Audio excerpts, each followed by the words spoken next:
ouvir a profecia, não ficou nem mais um dia. Abraçou e beijou Mãe Maria, e partindo a canção repetia: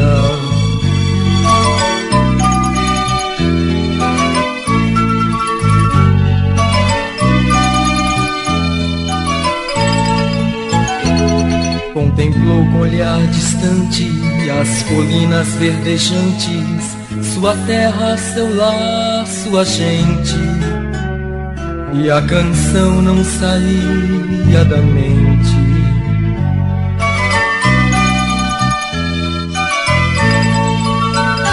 Quando alguém tem que anunciar, vai feliz pela estrada a cantar, a cantar.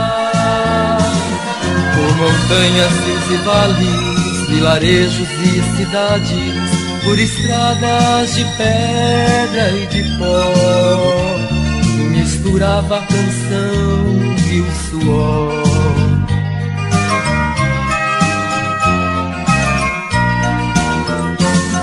O repouso necessário, muitas vezes bem precário, quantas noites passou a orar, e era esta a canção de ninar.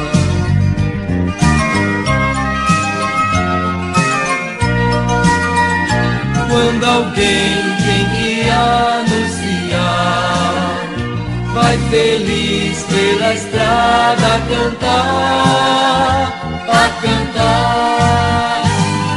Entregou a sua vida numa causa merecida, transformou o sofrer em cantar, para o reino de Deus anunciar.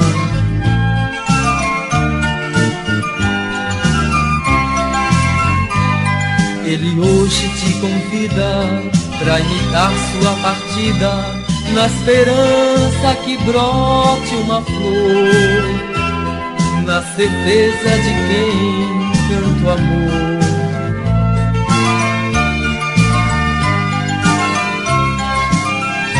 Quando alguém tem que anunciar, vai feliz pela estrada a cantar, a cantar.